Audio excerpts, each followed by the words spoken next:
and we like questions. When people ask us questions, like, you don't understand, like, it's like, please talk to me, okay? Because I'm wearing a tie, like, come talk to me, ask me about my hijab.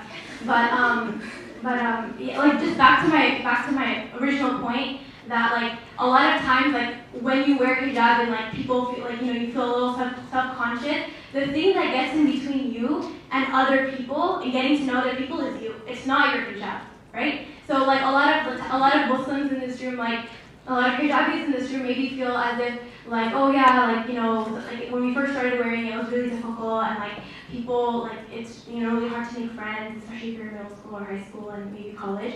But, like, if you give people the chance to get to know you, and you kind of have your own, like, honestly, like, the people that have the most personality of, like, anyone I've met are, like, hijabis, you would think that, like, oh yeah, modesty, quiet, like, seriously, like, there's some crazy hijabis, like, who are just very, very, like, loud and fun, and, so it's, so yeah, honestly, that's, like, if that's one thing you guys take away from this experience, is that, like, for those of you that tried it on, like, you guys are very, very brave, and you guys are, like, the people that I'm talking about, people that are really genuinely kind, and people that are so kind that they want to experience what we experience, that are so kind that they want to share this experience with us. So yeah, thank you.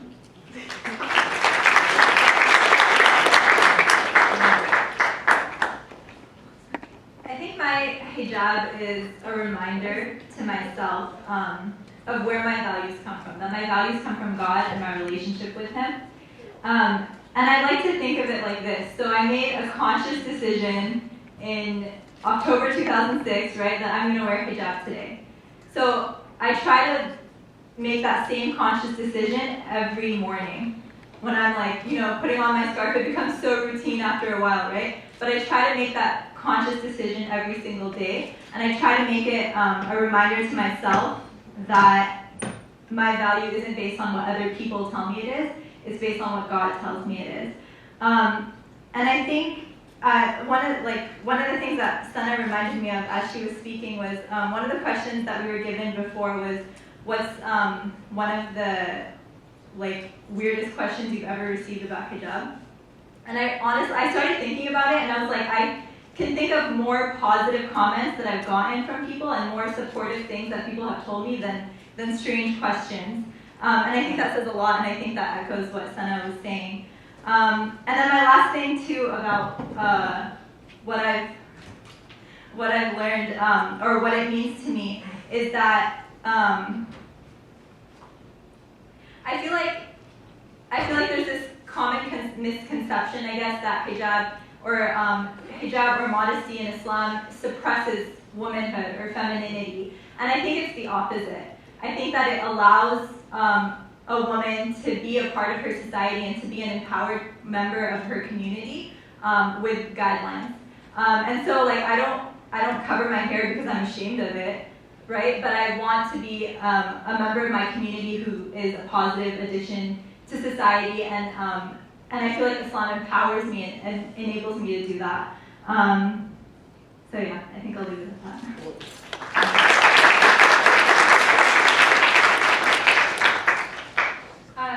So I think it's really sweet that, we all have, like, such different personalities and such different stories, but it's kind of interesting to hear that we all seem to have the same routine in the morning. We all get up and we go to the mirror and we're putting on our hijab, and it's kind of like we have to remind ourselves every day why we wear it. And it's not just to cover our hair, and it might seem like a really cookie cutter answer, but it is really a lot about self-improvement. And that doesn't have to come with just a headscarf. You can improve yourself without that, of course. But it's just such a blatant reminder, that I'm putting this on and I really am a walking example of, like, someone who practices Islam. And so I have to be so mindful of what I do and how I talk and how I carry myself. And it seems like a lot of pressure, but people are, just like everyone has mentioned, people are so kind. And they're so merciful towards you. And they understand that, if you trip over your, long skirt, she's human, she's just like me. And it's funny, I kind of wanted to end with, like, story. I swear it's short. So I was actually at Knott's Berry Farm not too long ago, and there was a woman. I was actually waiting for someone who was coming out of the restroom, so I'm just sitting there, and I see a woman who was doing the same thing, and she was standing, and she had a long piece of toilet paper coming out of her pants, and I was like, oh my God, it's so embarrassing. If that was me, I would want to know. So I kind of went up to her and I kind of tapped her on the shoulder, and I made sure, I was like, okay, she probably will get scared, so I gotta smile. And I don't think I have a really creepy smile. So you would imagine my surprise when she kind of turned around. I was like, excuse me. She turned around. She's like, no, I don't have any money, no. And I was like, whoa. I was like, I just wanted to tell you have toilet paper coming out of your butt. And I sat down and I was like, what just happened? And I was like, it's funny, and I laughed about it. I was like, is she serious? I could have really just been like, nothing. I don't know what's away. But, she came up to me afterwards, and, she was obviously kind of a little embarrassed and stuff, and she was just like, I'm sorry, and thank you. And I was like, you're really welcome. And it was like, when she had turned around initially, and she was just kind of so shocked and so surprised, what saddened me the most was that I genuinely saw fear in her eyes, and that made me so sad. That made me so sad. And that's not to say that, that this fear is because I'm a hijabi. It could have been something else, who knows what her story was. But to me, it felt like I'm an alien. I'm someone who's so different. I'm someone who's so scary to her. Why is that, And it made me really sad, but I was kind of at the end of it, I was like, well, at least I hope that this little small deed might have changed her mind just a little bit. And so to me, that's kind of what hijab is to me. That every single day that I walk out of my house, I'm mindful of what I do. And before I wore it, I always made sure that I was kind and considerate to everybody.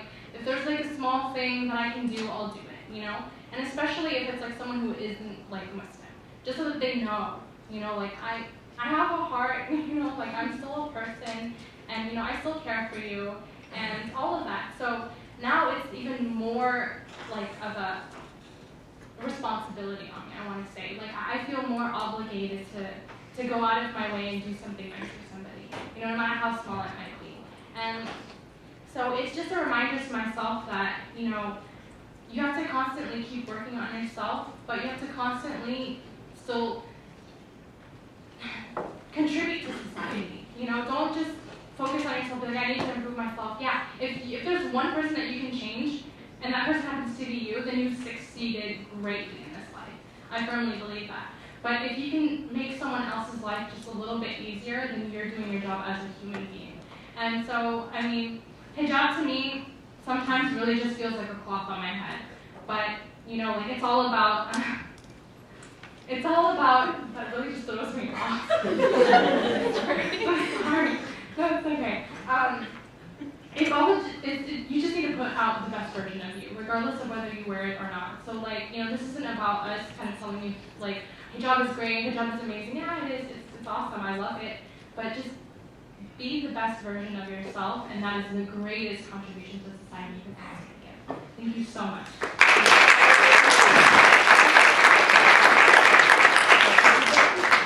Okay, thank you guys so much. Sorry for hassling you guys about time, but you guys did amazing and you guys inspire all of us. And yeah, I'd just like to thank you. Okay, so before we start the question and answer session, I just wanted to give a breakdown of what's going to be happening in the rest of the event. So after we have question and answer, we're going to have a spoken word. We're going to have actually 4 spoken words, and then after that, we're going to ask the audience, people who participated in Hijab Day Challenge, to give us reflections on how they felt today. Okay, so this is from a perspective of a history major, just a disclaimer. So it's called I Will Not Wait for the State. Oh state, do you hate? Why underestimate and not cooperate? 600 BCE, Islam gave us the ballot and hammer to build our nations and homes in a new manner. No longer in the background but center stage, something that in 1920s America was all the rage. My scarf does not oppress, on your eyes an image I impress. Look away or glare judgingly with hate. To me, a difference it does not make. I, mind, heart, body, and soul, in modesty and pride, standing before you, glad, not sad. Of the message I illuminate when others interpret hate. Red, white, and blue are my colors too. Your sibling of the human race, your fellow American, I reveal the smile on my face. You make the comparison. Between what is beautiful and provocative, I do no harm, I am cooperative. Not giving your mate temptation on a silver plate. What is my crime? Not meeting your par, changing with time? Terrorist from I am far. Jefferson spoke of unalienable rights to man. It took a while before women's rights began. Today I strive like you to gain equality. Identical to man, I admit we are not honestly. Will we stoop to using sex to make men our subjects? This equality I know not of this degradation we are above. I put my mind on display, not leading men astray. But what God told me to conceal, covered, true confidence is what I feel. Why wait for a powerless man when God gave me what I demand? Tools of justice for all can be seen in my shawl. I will not stay in a man-made cage that prevents me to engage. In my own community, I stand against this impunity. The Quran provides all that I need from a man's lust to be freed. To stand on my own 2 feet, not propped up by deceit. I ask you, state, why should I wait?